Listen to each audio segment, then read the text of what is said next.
So ICS works in two departments. First is one-to-one counseling department, and the second is the training department where we have internship, diploma, therapeutic program for the people who are eager to learn in the diverse aspects of the psychology. Now we are just going to start with the webinar today, and the course facilitator, webinar facilitator name is Mansi. So before starting in, I request all of you to please be there till the end of the webinar, because how to get the certificate, we would be mentioning it at the end. So Mansi, she's a clinical hypnotherapist and psychotherapist, and she's going to take the webinar for today.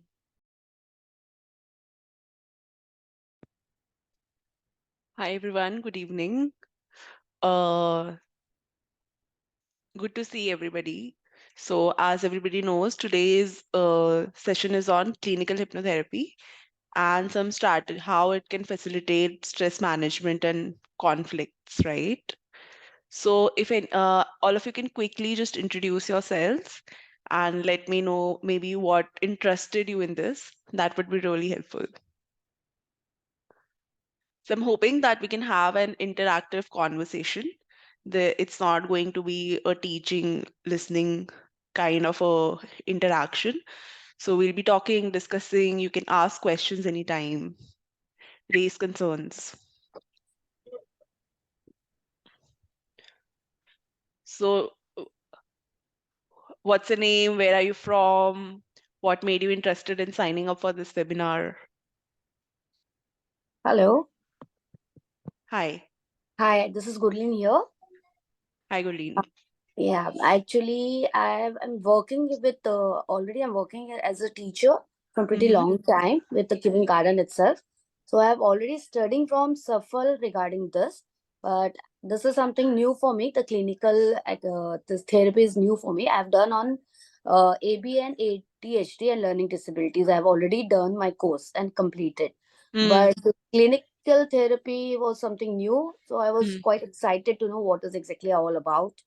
So that is the Right. reason I have already with Miss Joya, the one who is already counseling with it. So I've spoken to her regarding the about this. So she told me to join this session. So that is the reason I'm here. So Oh, I'm that's nice. Good to so have you here.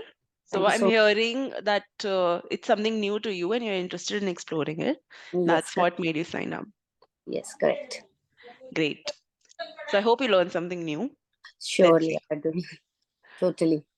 All right. Anybody else? Good evening, ma'am. I'm Shreya. I'm from New Call me Delhi. Mansi. Good Yeah. evening, ma'am.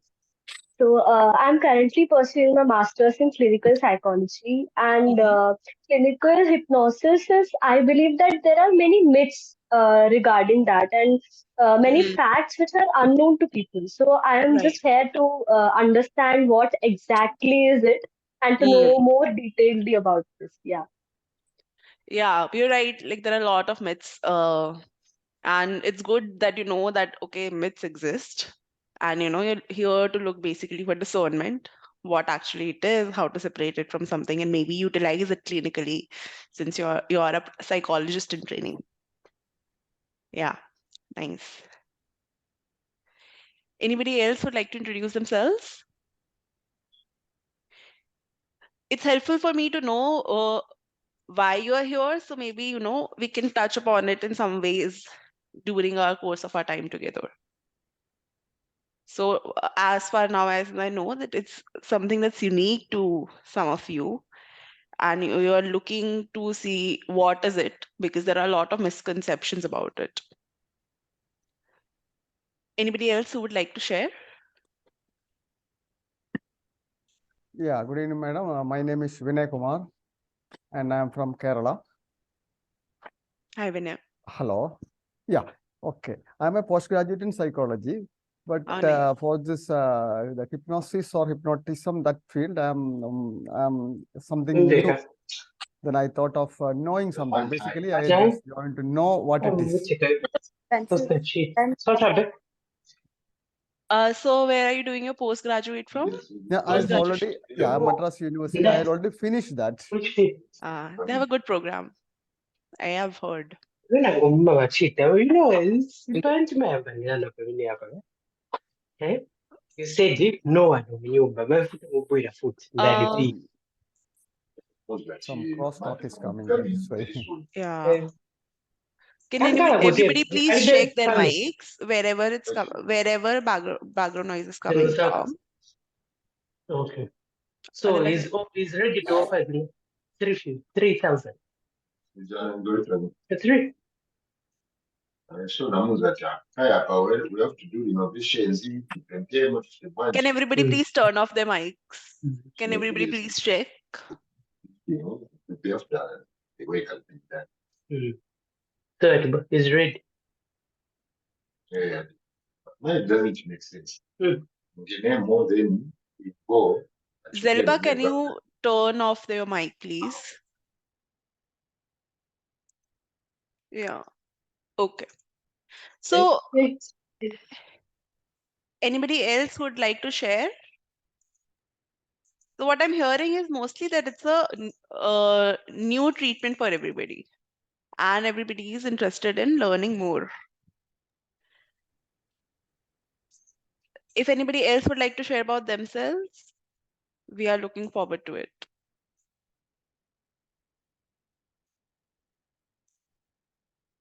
Okay.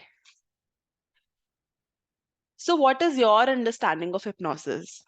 So when I say the word hypnosis, what comes to your mind? Here I'm not looking for right or wrong answers or even related. When I say hypnosis, what comes up? It's a treatment method by which we understand the unconscious of the individual. Yeah, we deal with unconscious. Priyanka is saying it's a trance-like state. Who is saying psychoanalysis? Sonia here, ma'am, but my broadband is really weak, so I'm not able to switch on my video. Psychoanalysis what? So hypnosis is a technique, it's a therapy.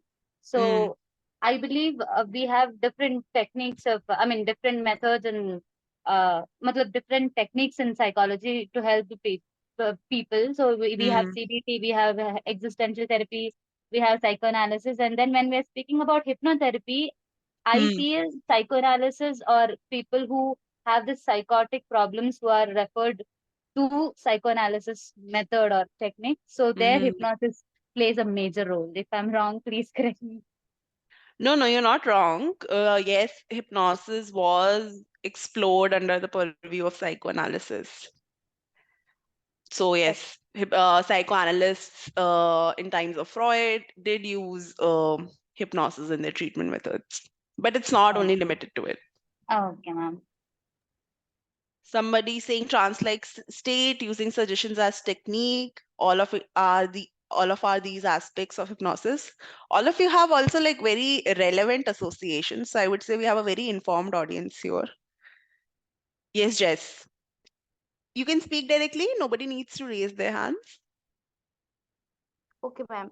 In my opinion, I think it's hypnosis is a process in which we make a person unconscious,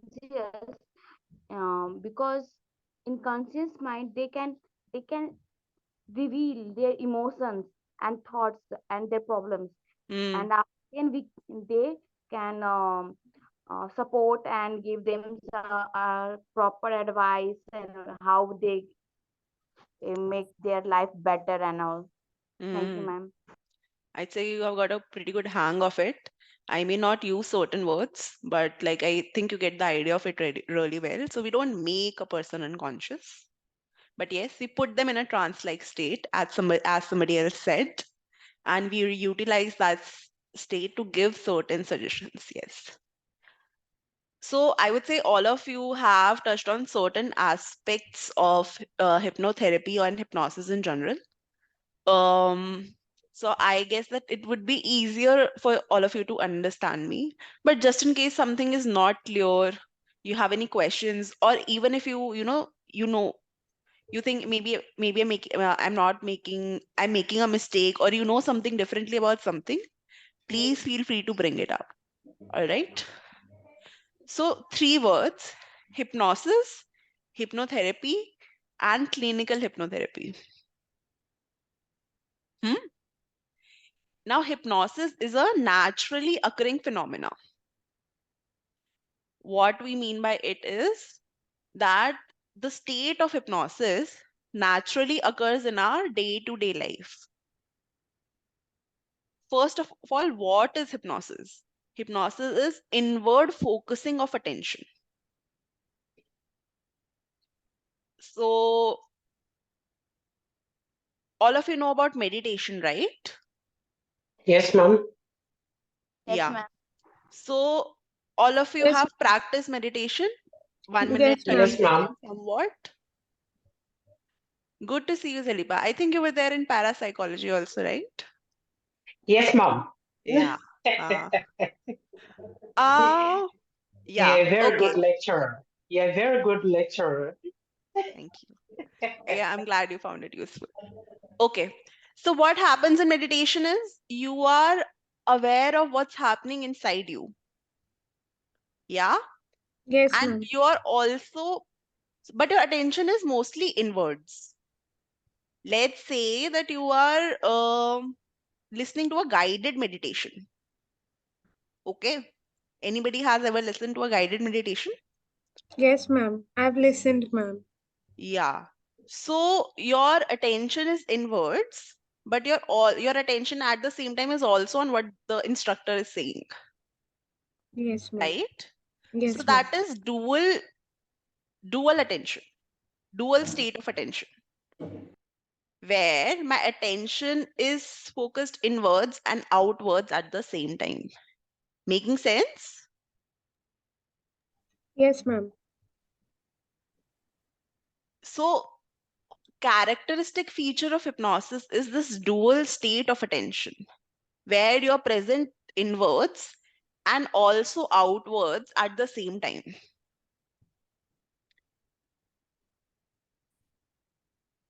So, ma'am, we can say that under hypnosis, we are having a dual specialization of our senses, of our sensory and our aspects of in which we can correlate to the problems which we will be dealing, which will be simplifying in a more easier term. We have not moved to hypnotherapy. We're just Okay. talking about hypnosis. Okay. Hypnosis is a naturally occurring phenomena. Okay. So when I say, so you're understanding this dual focus of attention, right? Yes, ma'am. So there is this general state of flow. For example, in meditation, you are very attuned to yourself, right? So attention is focused. Making sense? Yes, ma'am. Yes, ma'am. And this phenomena occurs naturally in your day-to-day life, this transition of attention. For example, when you are awake and then you're transitioning into sleep, that is also inward facilitating of attention. So it's somewhat of a hypnotic state. When you, from sleep, you wake up, that transition is also a shift in attention. That is a hypnotic state. Let's say you're really engrossed in a movie or a good book.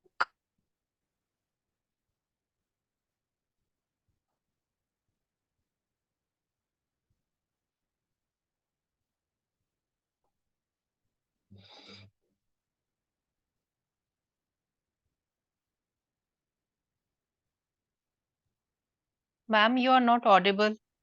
This is what we mean by hypnosis being a natural phenomena. Is everybody able to hear me? Yes, ma'am. Now we are listening to you, but before that, we lost you. Okay. I didn't say, I was saying the same thing. Now, Attention. Hypnosis is a naturally occurring phenomena, right? So there is nothing exceptional about hypnosis as a phenomena.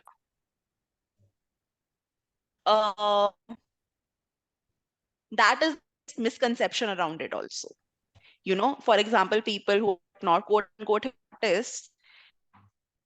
Ma'am, there is some disturbance. There is a crack in your voice also. Uh,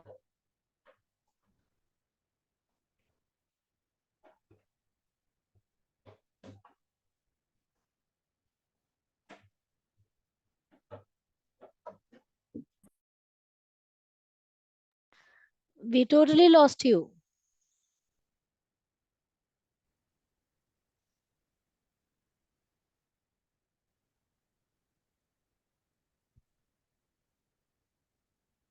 Are you able to hear me now? Yes. Yes, Right. ma'am. Yes, ma'am. So something about hypnosis is a phenomena is it's naturally occurring, and that's very important, so you're not doing something exceptional. It is similar as, let's say, attention, attention, vision, whatever sensory and perceptual processes we see in our daily lives. And this is what hypnosis, when you study it, makes it different from theatrics that is associated with hypnosis in general, right? In media and in everything, where if somebody makes it seem like, oh, they're doing something exceptional. What we do is we utilize this phenomena systematically to achieve certain therapy goals. And then it becomes hypnotherapy. Making Okay. sense? Hypnosis is a naturally occurring phenomena. Yes, ma'am. We somewhat facilitate it in a structured manner to achieve certain goals. That is hypnotherapy. In clinical hypnotherapy, we are utilizing the state of hypnosis to achieve certain clinical goals. Let's say clinical goals, you can roughly say what are clinical problems. For sake of today's conversation, it is about mental health conditions, right? So anybody who has a, let's say, diagnosable disorder, anxiety, uh, I'm just using the word anxiety because anxiety, depression, whatever the scope is, we are using it for some clinical problem to achieve some clinical goal. Making sense?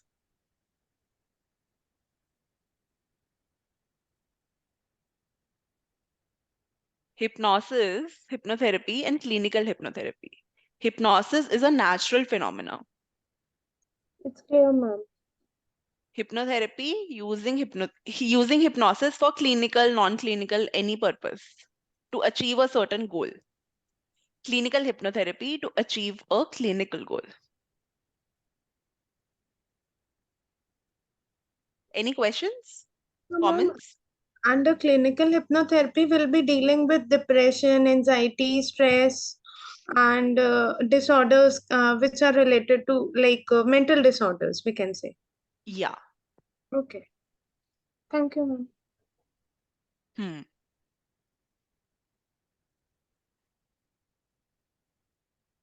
So we can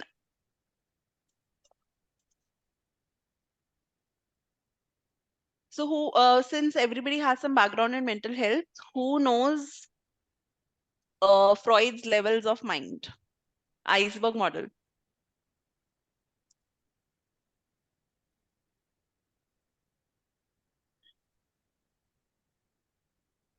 Three levels of mind. Yes, Shreya. The conscious, the pre-conscious, and the unconscious. Wonderful. So what's can you or somebody else explain what are these three levels? Yeah, so the conscious part is the one in which the information we are completely aware of, and the pre-conscious, it is like we are somewhat not aware, but when we completely attend to that information or stimuli, we get aware of it. Unconscious are the information or the thoughts or any drives which are we completely unaware of. Hmm. Absolutely true. So on Uh, point, so, ma'am, right? excessive anger can be state of unconscious mind in which we are not able to respond to the stimuli, in which we are not able to respond to our senses, and if a person is throwing things or he or she is doing some abrupt behaviors. Anger is a feeling, right? Yeah, So feeling or an emotion. yeah. But when we are looking at it like this psychoanalytical framework, we are looking at organization of content. So like what information is accessible at what level. Okay.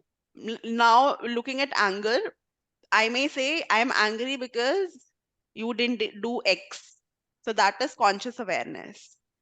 Pre-conscious awareness might be, okay, XYZ thing also happened, I got late at work, I'm having a bad day. So if I think a little bit more about it, I might understand why I'm angry.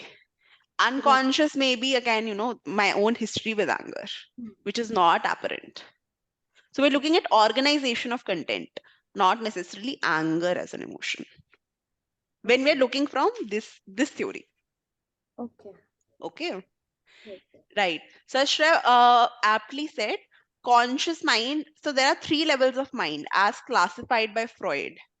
Conscious mind is information that is present to us in the current moment. Right. So right now, if I'm able to ask you a question, you're able to respond to it if that information is available in your conscious awareness. Conscious awareness is a baseline level of attention. So right here, right now, whatever your attention is, you are able to access it, right? Pre-conscious is that with some recall, you are able to, with some effort, you are able to recall it. So for example, if I say that, what did you have something for dinner? You will be able to recall it, right? Yes, ma'am. Unconscious is something that is not accessible at all, right? So either it is very socially undesirable, or it is not important. So let's say my my root of anger is so deep that I'm not able to access it consciously. Okay. Yeah. Right, ma'am. So our conscious mind is logical mind. We look for reasons, right? So our conscious level is present level of awareness, and it is logical. So we look for reasons like, does this make sense? Does this not make sense? Right? And this is where most of psychotherapy functions, right? Talk therapies, as we say it.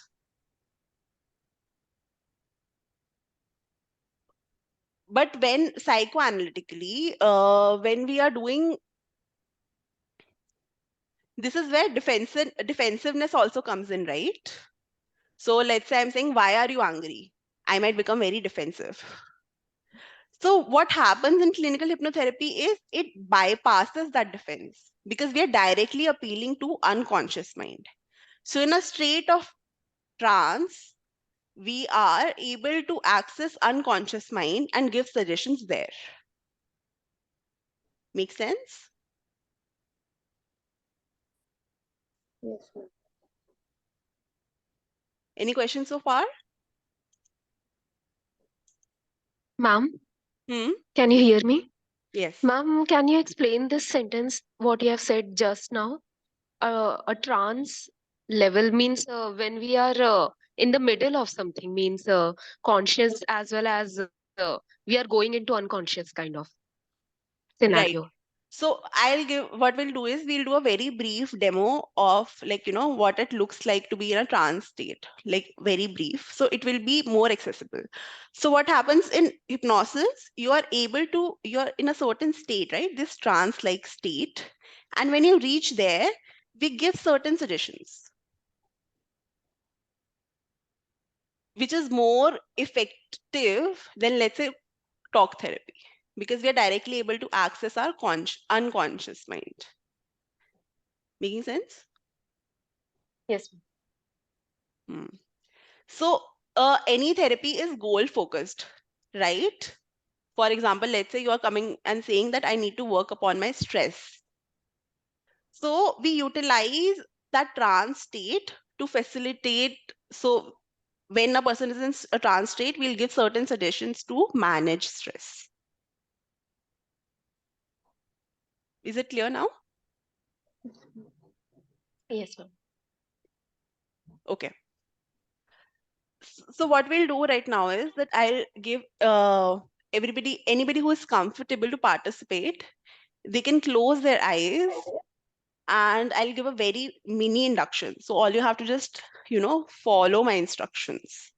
So it's not going to be very technical, it's going to be very simple, but it will just give you some idea of what a trance state might look like. So anybody who is open to participating can participate, otherwise it's fine. Okay? Yes. Yes, who raised their hand? Ma'am, Neha this side. Yes, yes, Neha. Yes, ma'am. What are the techniques, like what I have to do to participate? You just have to close your eyes, sit comfortably, and follow my instructions. Definitely, ma'am. Okay? Ji. All right. So everybody who is open to participating, please comfortably close your eyes. Take deep breaths in and out.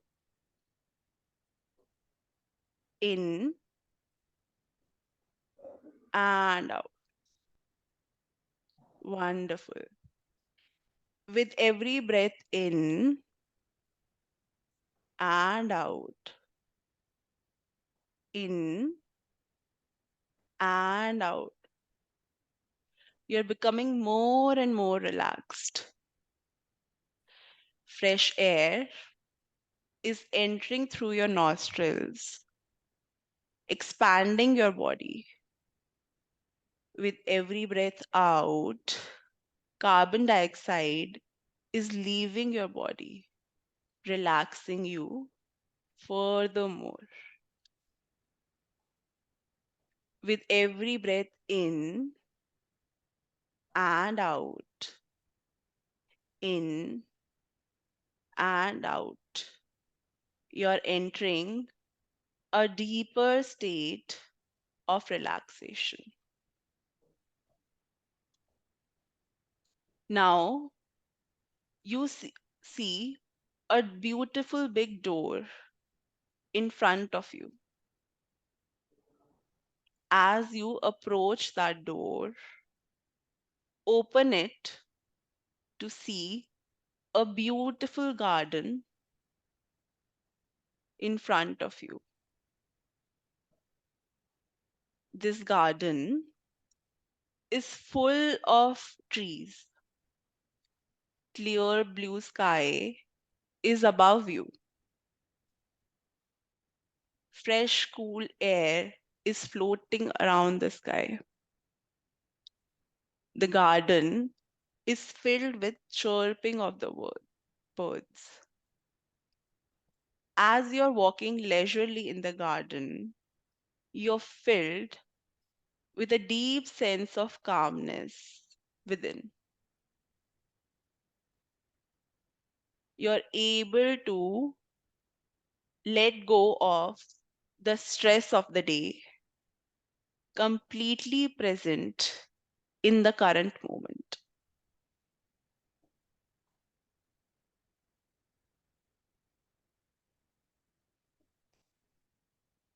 Feel the cool breeze and the gentleness of the sun on you.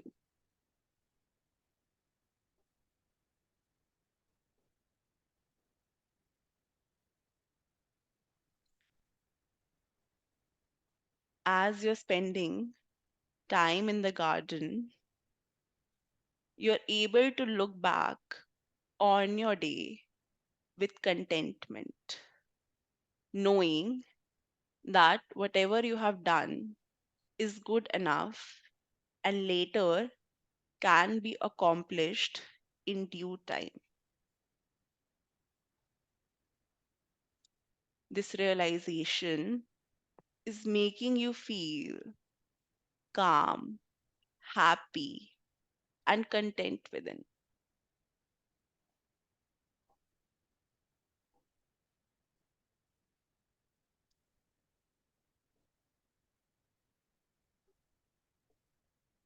Take few more deep breaths in and out,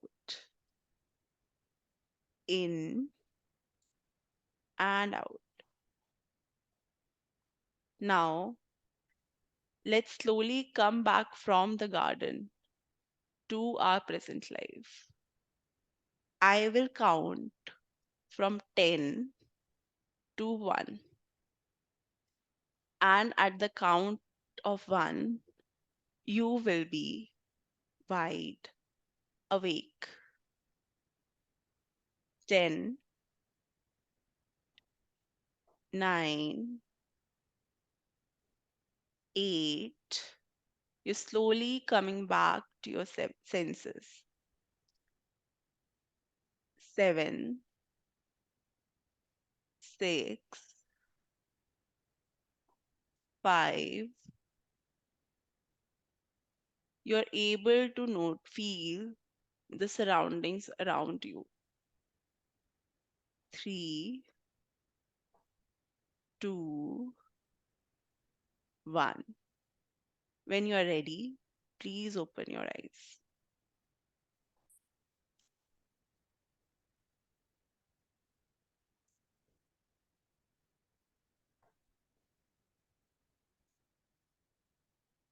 It was wonderful, ma'am.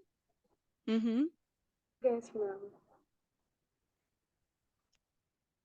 Anybody else would like to share their experience?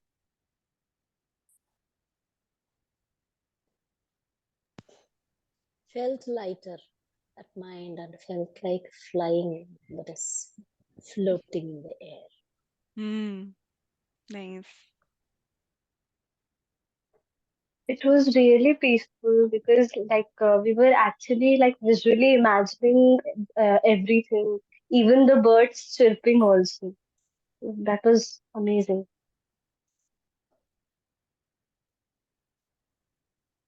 Ma'am didn't want to come back and open our eyes.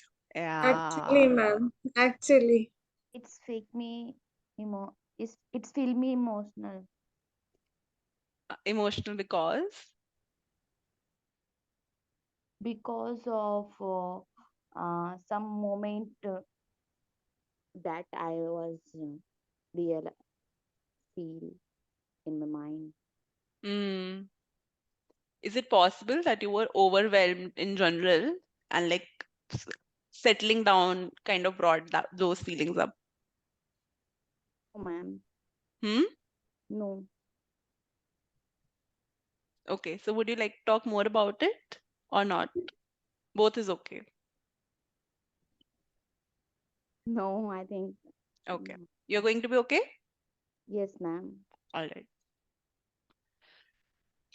Anybody else would like to share their experience? I feel light, ma'am, actually. Hmm. Very relaxed. So that's good Thanks. to know. Yes, ma'am. So can you qualitatively experience what a trance state looks like? Yes, ma'am. Not getting you.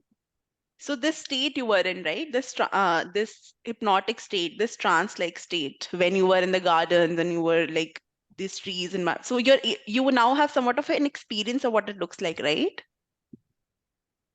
Yes, ma'am. Actually, very, very nice experience I got. Like, I feel like, overwhelmed and mm, even I felt that natural breath. Hmm. Really, It's that's feel true. also confident Hmm. than before. That's Yeah. So, anybody who is feeling emotional, is feeling overwhelmed, can take some time to check in with them after the class, right? Maybe it was some positives, maybe there were some suggestions that helped you reassurance, encouragement, relaxation. And sometimes it can be nice to hear that. That's why you're emotional, maybe. Sometimes it happens that we are overwhelmed in general. And when we have a moment to calm down, we realize how overwhelmed we are. So anything like that might be happening. So just take good care of yourself. So you're able to see the idea was to give you some experience of what a trance state looks like, right? And can you see that there is this duality in attention? You are Yes. attending to your experience, but you're also attending to my instructions, right? And in this state of mind, certain suggestions are given which are in alignment to client's goals. Right here, I gave a very simple suggestions of relaxation, for example. Right, so they can be generally applicable to anybody, but a client will come with very specific goals, right? And you will frame suggestions around that. So basically, we're utilizing this state of hypnosis to bring a therapeutic change.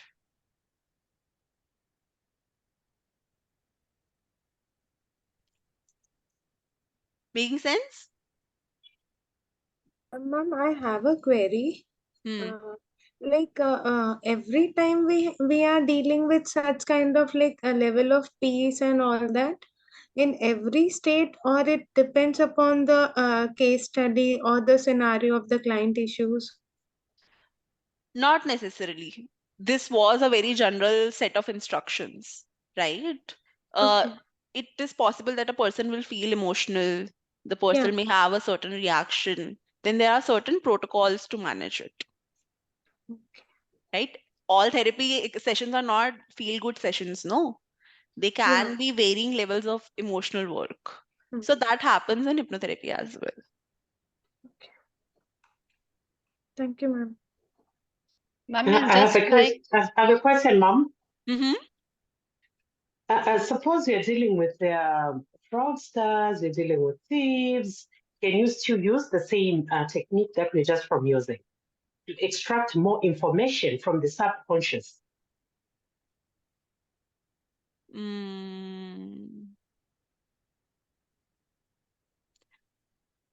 Let me so to retrieve information from somebody with malintent. Yes, ma'am. So you cannot conduct hypnosis without consent. Hypnosis itself is a collaborative process, right? That's what I wanted to know. Yeah. So again, it's that myth, no, that somebody can just induce an hypnotic state. That's not true. Those are the stories that we've been told. Like somebody will just touch you on the forehead, you go into your subconscious, you retrieve the information that you wanted. No. The class is not about myths and misconceptions, otherwise we'd go more into that. But it's not possible to facilitate a state without a client's consent and without client's collaboration. Also, right? So, right, you need a certain level of rapport with the client itself to enter the process. And not all of your suggestions will be accepted, right? So it's not like I can say, oh, let's say you'll start jumping and you start jumping. Things like that don't happen, right? So Yes, ma'am. that's why this is so nice. Actually, I feel so good because it's like I was actually in the real states where I was. What? I'm saying after the closing, the coming out, like with your instructions, it feels so real. Right. It feels so real, actually. Because it's like you feel like every burden that you have, it's actually coming out. You're becoming lighter and lighter. By the time you're coming back, you feel something different. Yeah. So I have certain maybe I have some rapport with you already, right? And like there is some implicit trust. That's why I gave an option of anybody who wants to participate can participate or not participate. So maybe this is just general positive intent on my part. Maybe I'm instructor and that brings certain confidence, right? Yes, ma'am. But you will not accept a suggestion from me if I said, oh, now you're starting, let's say jumping on bed.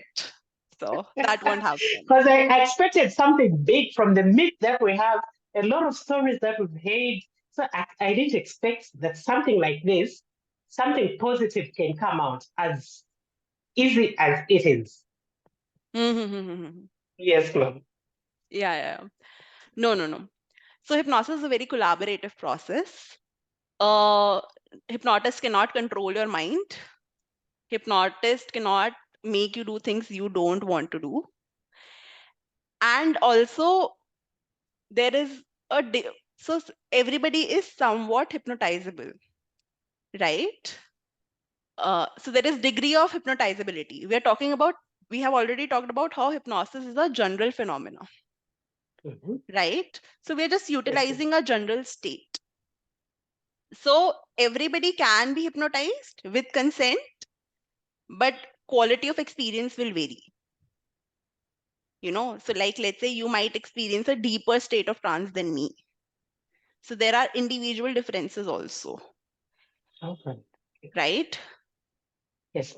So somebody having very high suggestibility is very less in percentage and very unlikely. Making sense? Yes, ma'am. Any more questions, thoughts?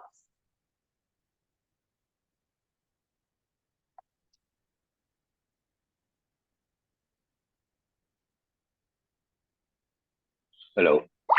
In hypnosis, the words which we use, like in NLP, there are certain conjunctions, there are some verbs which make a lot of difference. Similarly, in hypnosis also it matters. Yes. So, suggestions is the primary work you're doing, right? If you look clinically. So phrasing of suggestions really matters. So usually it is recommended that you phrase them permissively. In NLP, my understanding is the suggestions are more direct. But in hypnosis, we give indirect suggestions, we use imageries, we use metaphors, so that we can work with the unconscious mind. So unconscious mind is creative, it's not logical, right? It has its own associations. So for example, if I say ki, go to your safe place, your safe place will 10 people's safe place will vary, right? So in hypnosis, we are looking to elicit your personal associations. Like what does a safe space mean for you? So we give permissive suggestions so that we can facilitate responses from the unconscious mind. Making sense?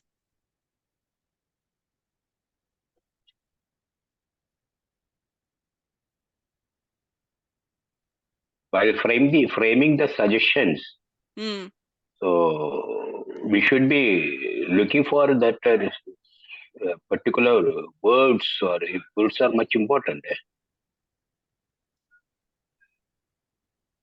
While framing the suggestions. So there is technicalities in framing a suggestion.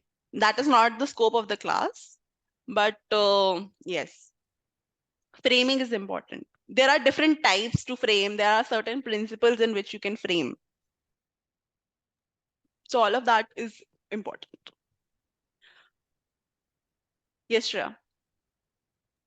Ma'am, in mindfulness also, we do similar activity only, like we give instructions and visual imagination ही होता है. Then how that differs from hypnosis? So there is a qualitative difference. All of them are inward focusing of attention, right? So in mindfulness, you are completely present to your surroundings, right? So it's external. Attention is externally attuned, but you're in the present moment. Meditation, your attention is inwardly attuned, right? You're looking within. Hypnosis, you're holding that dual state of attention. You're looking within, but you're grounded in the present moment. So all of these exist on a spectrum. Qualitatively, this experience is somewhat similar, but different. Also in hypnotherapy, particularly clinical hypnotherapy, we are being very goal focused and using it to achieve certain clinical goals. Okay, ma'am. Thank you.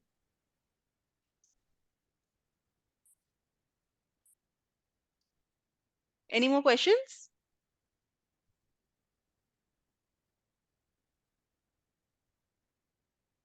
So are you able to get a general idea of how clinical hypnotherapy works?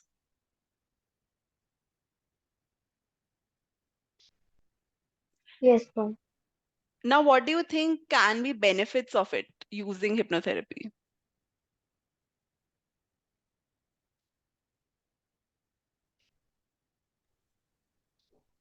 like there are many Relaxation and focus. Yeah. Relaxation and focus.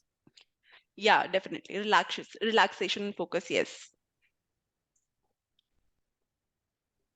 also we may try to understand the problems of the client. Hello, it's been a more confident. Yes. Rejuvenate.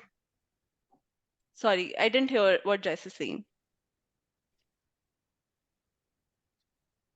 Feel rejuvenate. Regenerated, yes. Ma'am, a feeling of more conscious mind who's with able to like we are more conscious about our state of mind. Yeah, to have certain level of awareness, yes. Yeah. Yes, so all of these goals can be achieved by hypnotherapy. Hypnotherapy Is is it also useful to develop self-esteem in a kid, or it's helpful that way?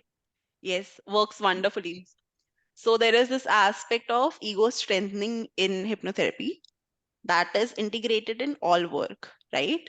So basically, if we have to do work at unconscious level, we have to kind of, strengthen the self. Or in hypnotherapy, because we use certain psychoanalytic framework, we say word ego. So when we do ego strengthening, we address issues of self-esteem, self-confidence, self-respect, self-worth. So all of this comes in within hypnotherapy, yes.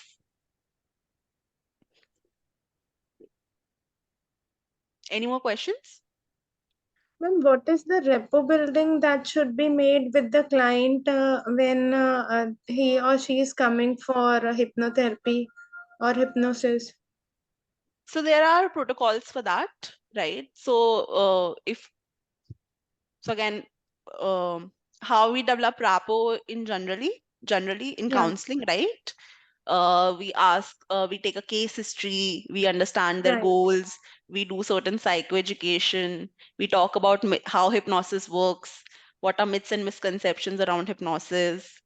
Then we also give them a little, like I did with you, right? Some introduction to trance, we give them. We train them, for example, let's say in deep breathing and everything. So all of this builds a rapport, right? Okay. Similar to how you would take an intake in counseling session, but slightly varies. Thank you, ma'am. Ma'am, can we refer it this therapy to a alcoholic person? There are protocols for substance use, yes. But like, can it work for a particular person or not? It depends upon individual factors. If you're saying, can hypnotherapy work for alcohol management? Yes, it can. Ma'am, Each person they are feel male. They have male ego, or they may like this type of person. Sorry, what? Male ego? Emotional. They are emotional inside, but they they are not. They are feel no, I am man, that I can show my feeling to others. And male ego, ma'am, basically we can say. Can be considered. So again, like, you have to think of goals, right? What are the goals? And then you can figure out if it can be achieved by hypnotherapy or not. Ma'am, can I ask you something? Like, Yes. as I work with younger kids, so we have to be very friendly with them because we need that they should come openly and confidently to us. While doing this clinical, this therapy, the person should be a friendly, or it should be a bit barrier into the relationship. No. Usually, personally, I take a very collaborative stance. You can call it friendly. Okay. So, I advocate for a collaborative stance that is person-centered. There is equity in relationship.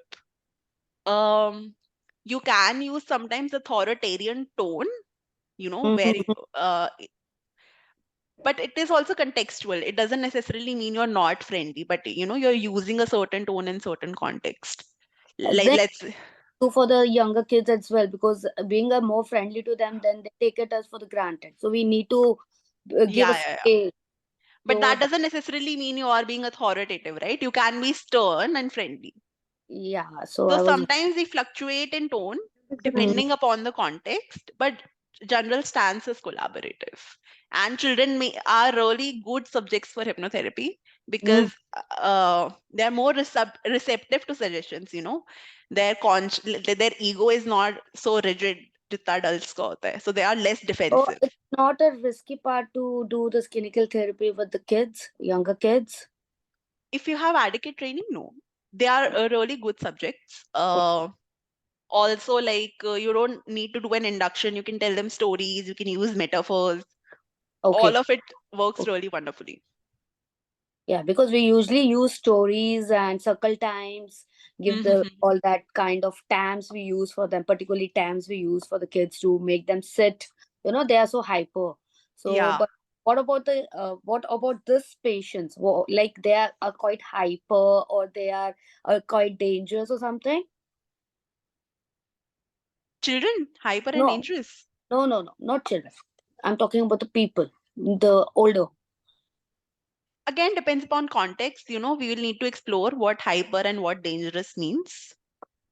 Like ADHD and all, they are quite hyper. So they are very quite, sometimes they become very dangerous as well. They can, give you a good snatch and everything. Young kids as well, when they become very hyperactive.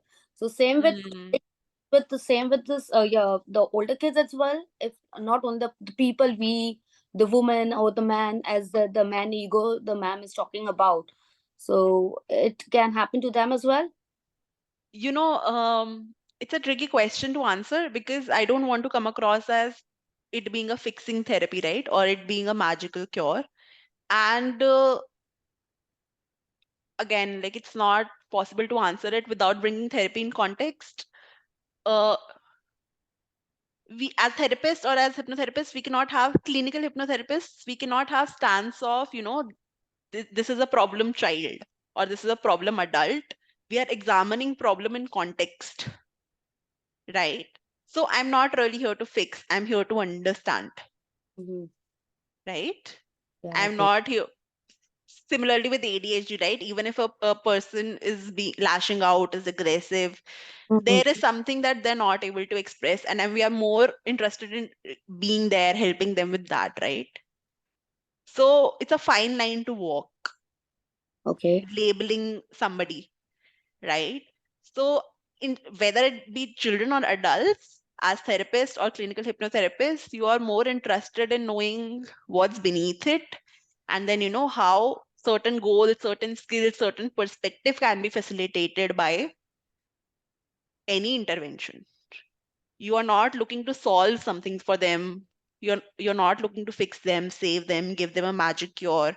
You're also setting goals collaboratively. You're not saying, oh, I think this is what you need and that's why I'm giving you suggestions. Make sense? When a subject comes to you, how do we make it out whether it's a counseling will be better or a hypnosis will be better for you? How I'll do get we? back. I have heard your question. Rajni has raised her hand for a while, so I'll let her go Yes, first. ma'am. I can say that. Good evening, ma'am. Actually, hypnosis is developed the disorder many times. I show the children in the schools and any others. So you please, ma'am, discuss about it.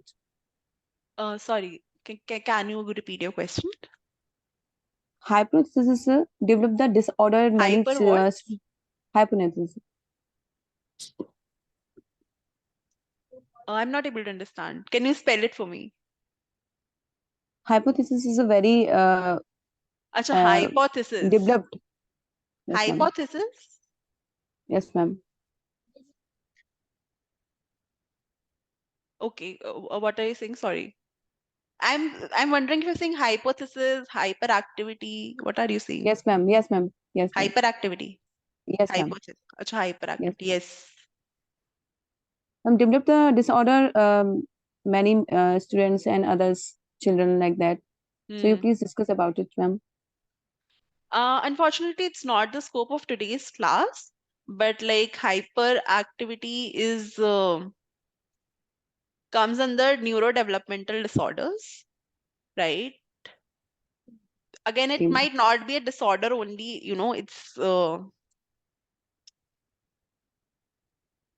basically you may want to consult somebody who has experience in dealing with neurodiversity, neurodivergence, and that will be helpful in managing it.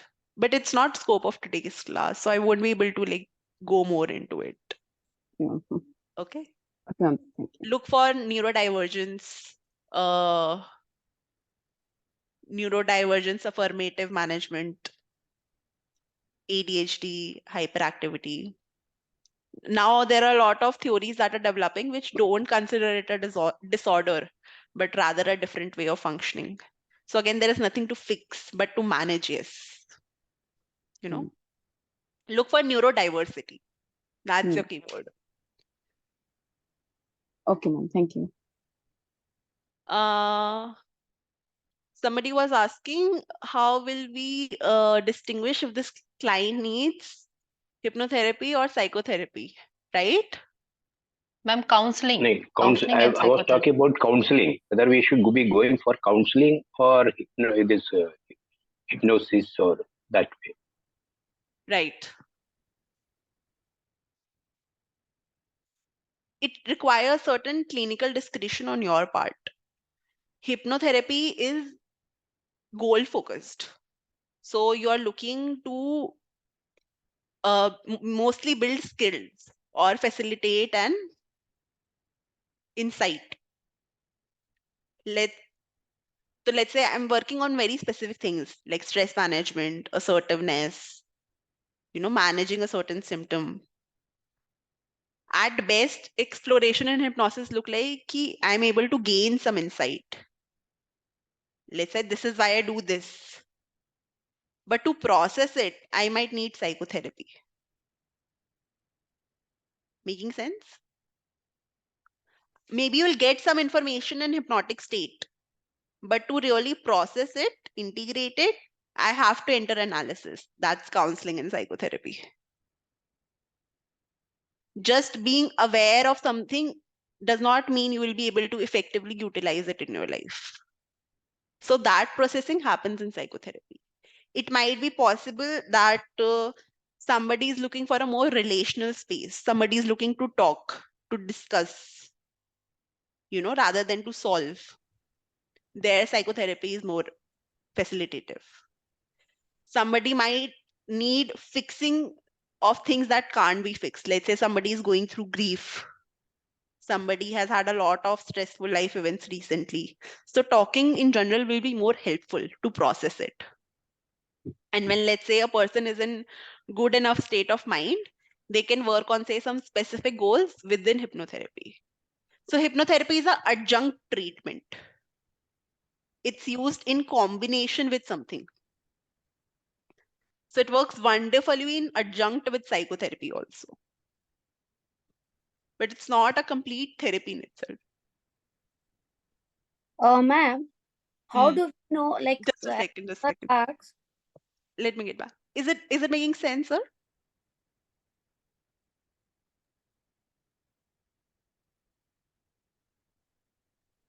Manoharan, sir. Yeah, that's correct. Yeah, okay. Because this hypnosis we use in various other holistic therapies also. If it's not that we don't know the exact, we don't use it in the exact terms, but some or other way we are using it in various other holistic therapies also. Yeah. It's used in adjunct therapies only, and it's usually it's goal focused. To use it for analysis, you will need some background in psychotherapy. So, then you can go back and forth between hypnosis and analysis. Yes, who was asking another question? Yeah, I was asking as sir was talking about this, or till what level this thing work? What do you mean by level? Like everything it is like, it's I'm not getting exact term of it. So it is like it's a, let me remember that term. Means we know that this person needs this kind of therapy. Okay, so how do we know that thing ki, yeah, this person is this therapy right now at this moment, till what level are we, it is like, some point or some risky thing, all that. There is a general protocol for one goal. Mm-hmm. So you do that protocol. So once that protocol is finished, you know ki good enough work is done. Oh, done. Okay. Okay. I'll take last 2 questions if somebody has them.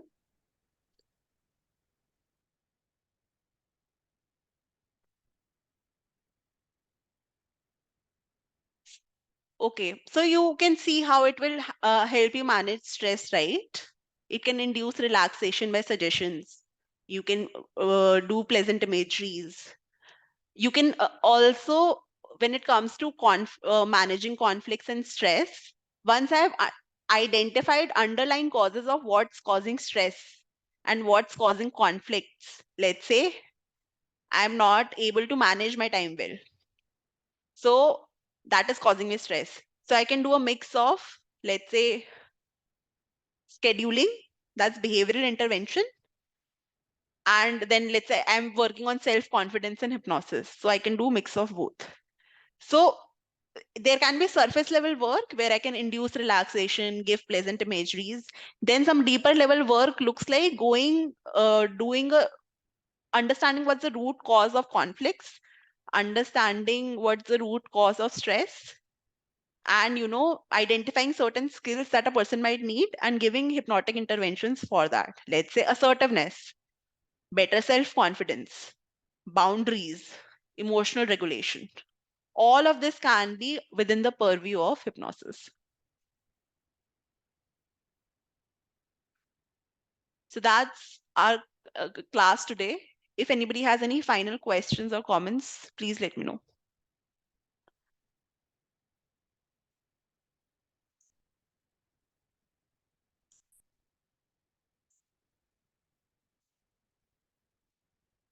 Ma'am, this therapy can we give our client when they are not then they want to um, um I we can say that like they want that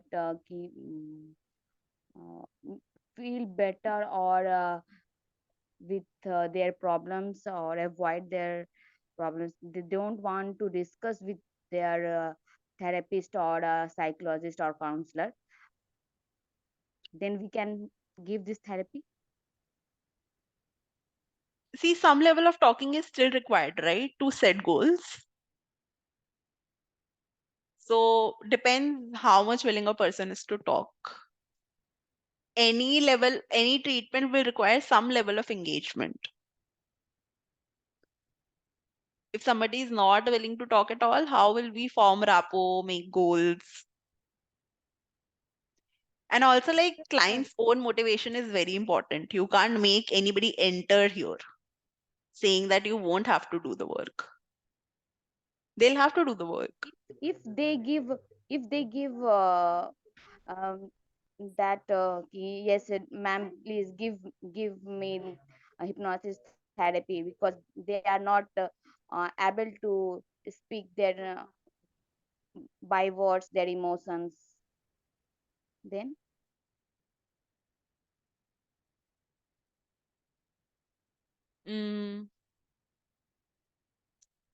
I'm not sure. Depends how engaging the client is. If we are able to do some case history, set some goals, then maybe. But if somebody is not willing to talk at all, I'm not sure if it will be helpful.